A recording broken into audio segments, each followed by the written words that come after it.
Shalom, shalom. First and foremost, I'd like to give all praise, honor, and glory to the Most High Yahweh. And I do so through His Son's name, Yahweh, the one the world ignorantly calls Jesus Christ. I go by the name Yakanan the Gadite. This video has to do with the information regarding the northern tribe, the so-called Aztecs, Issachar.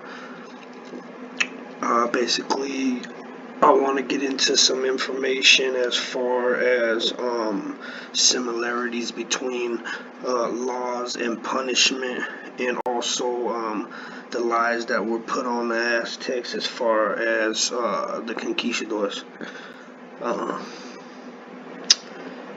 Get started with this page I found right here. I'll take you down to about right here. So 1492, a year when Columbus reached the Americas, and a year that is considered by the Europeans to be a discovery of a new world. That marked the beginning of an end of all magnificent cultures flourishing there. Since that day, many explorers arrived in the Americas, and one of them was Hernan Cortez, a famous Spanish conquistador. I don't know about famous, but I know he was a heinous bastard. Anyhow, known for conquering Mexico, more specifically the Aztecs. We all also know that Cortez failed in his first attempt, as Aztec warriors pushed Spaniards out of Tenochtitlan.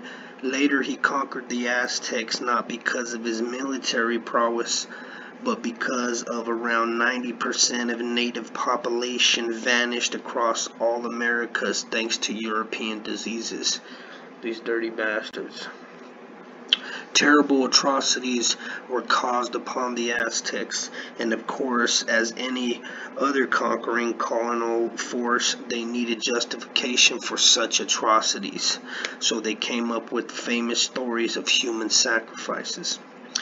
Let's see how it took place. Bernal Diaz del Castillo, Cortez's assistant, says that a witnessed human sacrifice from his camp located outside Tenochtitlan. He is mentioning Aztec priests took obsidian knives and ripped the heart out of a victim's chest while it was still beating. Now let's prove that Diaz is a cheap little liar. Firstly, it is clear to historians that Spanish camp where Diaz was located was on the shore of a lake which was 4 miles away from Tenochtitlan, from where he could not see Aztec sacrifices, and especially could not see hearts still beating in priest's hand. Secondly, still beating hearts. Give me a break. Even to take out the heart from a person's chest with an obsidian knife, the Aztec had to be a complete mess. And the possibility in the person's chest with an obsidian knife, and the possibility of it still beating is even more ridiculous. We all know that taking the heart out of the chest is extremely complicated surgical procedure, which needs tools like surgical saw and scalpels, which Aztecs did not possess. Okay, so we know these bastards lie. Their true intent was to come over here and to find the lost 10 tribes. They came with foul intentions, and they took gold. They murdered our people. They raped our women. They just did some hideous shit.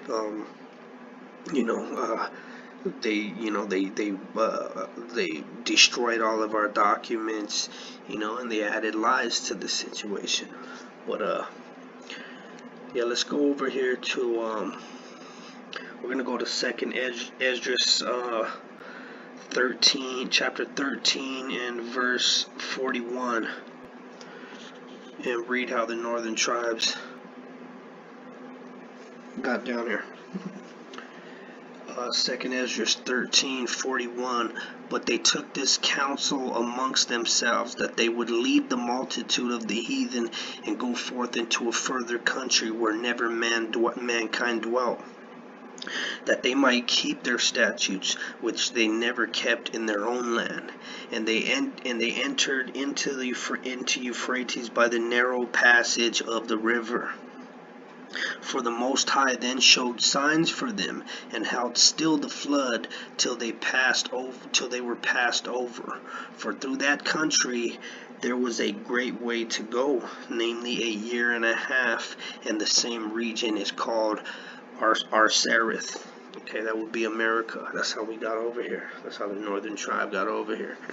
But let's go over to this page where I found the Aztec crime and punishments, and they're just real similar. You know, they lived sophisticated. They weren't nomads, like they said. They weren't savages. You have to take into consideration the way the Aztecs were living. You know, they had just the way they built their civilization on water. You know, they had currency. They used chocolate as currency. They had breath mints. They had stores, and you know, they had education. You know, this was a civilized people. You know, I mean, there's no way you could be civilized like that. You know, they would be complete chaos if you were sacrificing people. You know, not to mention how clean they were. But anyhow, let's go ahead and dive right in it. Aztec law. We're gonna start over right here. Okay, so Aztec laws covered almost every aspect of life. This included laws about marriage, inheriting an estate, the class system, the economic situation. As an example of law intended to protect the class system, a common person was not allowed to decorate his house or dress in lavish clothes as a noble was. Regarding marriage, a man could have as many concubines as he wished, but only descendants of his original wife could inherit his estate. Okay, so we know that in Deuteronomy 24, there's a law on marriage and divorce. But let's go to Numbers 27. Let's go to Numbers.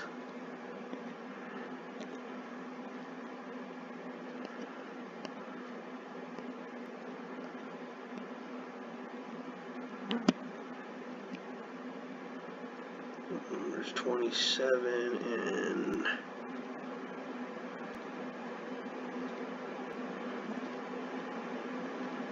8. Okay, and thou speak unto the children of Israel, saying, if a man die and have no son, then he shall cause his inheritance to pass unto his daughter. Okay, so there was a way that you would handle whatever the person had if he died.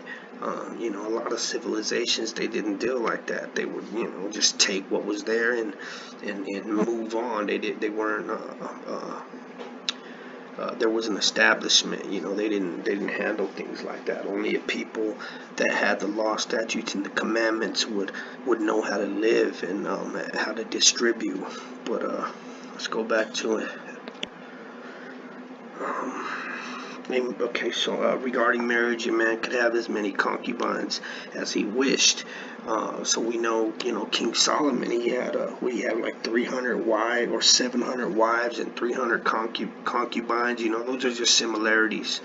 You know, a lot of other civilizations that weren't established in law and statutes and commandments, they would live however they want. You know. It would just be out there, you know, sexing anybody they come across. That's how so many diseases happened, and you know, they were just dirty people. But so crime. It's hard to know today how much crime there actually was in the empire. As we will see, punishment was harsh. Although some crime was overlooked, most of it was efficiently dealt with through a system of courts. Some crimes considered serious would include stealing and another's crop, and public drunkenness, except at a festival, or if you're over 70 years old, and murder. We know in what is it? In Exodus, let's just go there. Or let's go to Isaiah. We know that about the about the stealing and murder as far as the Ten Commandments that are in Exodus 20. But we're gonna go here to Isaiah 5 and 11. Salakia.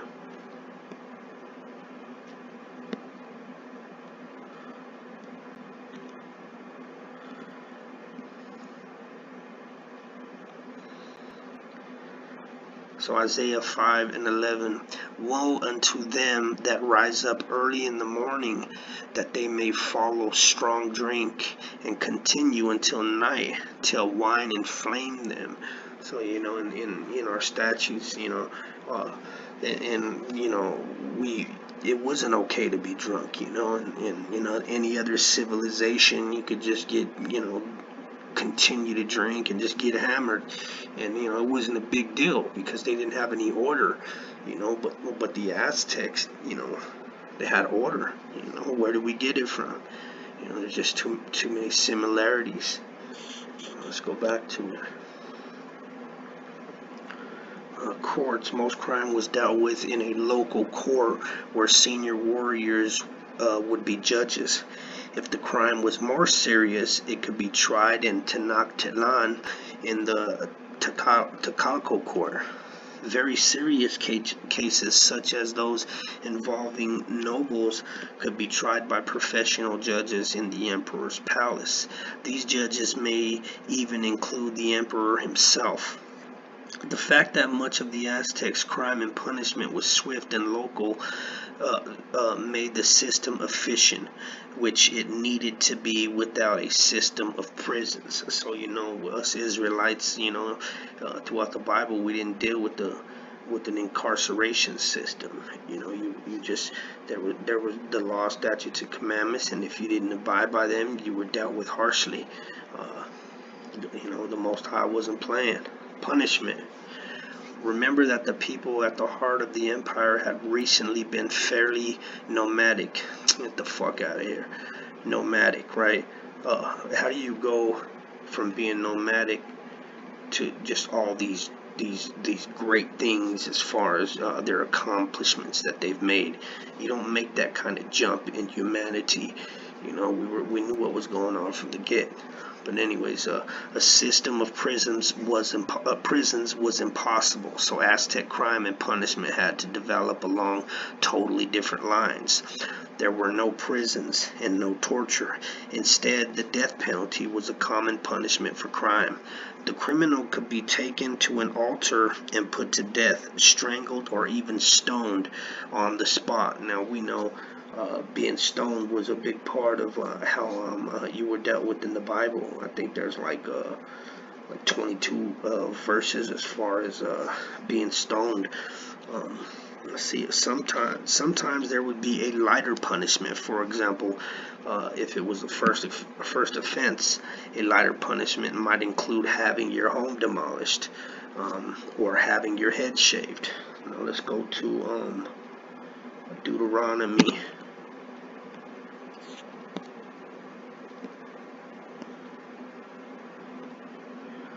Deuteronomy 21:12.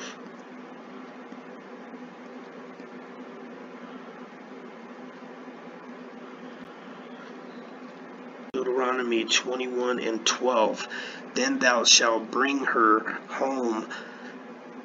Let's go ahead and start at 11. And seest among the captives a beautiful woman, and hast a desire unto her, that thou would have her to be to thy wife. Then thou shalt bring her home to thine house, and she shall shave her head and pare her nails. You know, these were just some punishments that, you know, that's how you were dealt with. But you know, it was a sign of disgrace. Let's go back. Of course, in Aztec crime and punishment, there were many crimes that were not considered nearly as serious. In these cases, people would simply be required to make restitution. For example, if there was a fight, the one who started the fight might be required to pay for the medical expenses. Or, of course, if something was stolen, it would have to be paid back. Though often, even in minor theft, would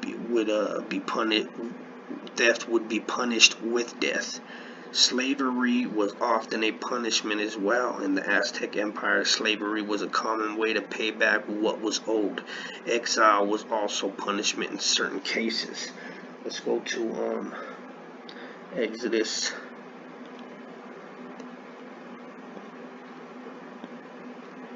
Exodus 22. And we're going to do 1 through 4. Exodus 22:1. If a man shall steal an ox or a sheep and kill it or sell it, he shall restore 5 oxen for an ox and 4 sheep for a sheep. If a thief be found breaking up and be smitten, that he die, there shall no blood be shed for him. If the sun be risen upon him, there shall be blood shed for him, for he should make full restitution. If he have nothing, then he shall be sold for his theft. Okay, so there was a restitution, and if he didn't have none, then he had to pay for. He had to be a slave and pay for it like that. You know, there wasn't many civilizations, if any, that, you know, dealt with it like that. You know, if you stole, you know, they would just kill you, or, you know, stealing was just okay. But, you know, we were established, we had order, and that's how we dealt with some of the stuff. You know, not to mention, you know, we fasted, we offered first fruits and crop. You know, we wore fringes. Let me see, I was looking on this page, and I was just checking out some of the fringes, you know. And if you go in there, you see some of these Aztecs had fringes. And you got fringes on my man right here. You got fringes on the female. Let's see what else.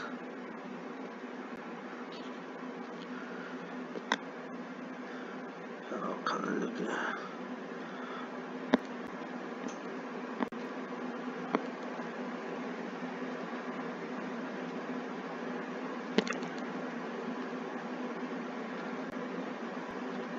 See, again, you got more fringes.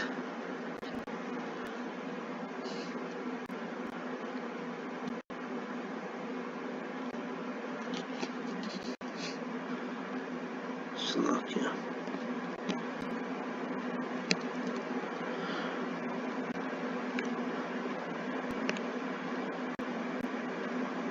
Again, you got more fringes on my man right here. So I was going through these, and I found it interesting that I found one of the gods that they worship, right? Let me see. Let's go back there. Let's see.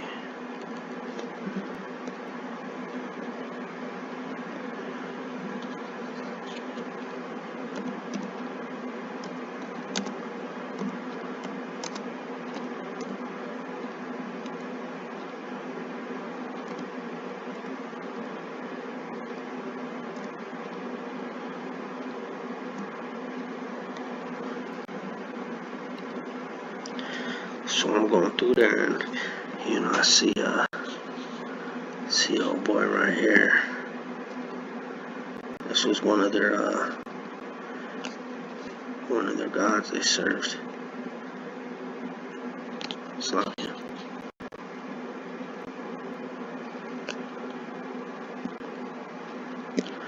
Look at him. You know, it's a black dude, man, with the white beard, with the red lines in it, but you know, he looked like Yahweh shot, right? So I started studying the dude, looking up on him, and that's what it said about him. Mixcoatl, Aztec hunting god, god of hunting and war. He made the first fire with the clever bit of cosmic engineering which no one else has ever managed to duplicate. Right here, Mixcoatl facts and figures. Name Mixcoatl. Pronunciation coming soon. You know, just stood out to me. You know, but anyways, basically, you know, this is the northern tribe, man. Issachar. There's just so many similarities between the laws and the punishments, and you got the fringes, you know. Issachar, we need to wake up. Gad, we need to wake up. All the northern tribes. You know, you see the southern tribes out there putting in work, and it just it inspires me. And it's totally a blessing to be able to break this stuff down, and it's, you know, we need to put in this work and wake up our people. But I hope this video was edifying to you, and stand up, Issachar, stand up, Northern Kingdom. Let's get out there, let's put in work. Shalom, fam.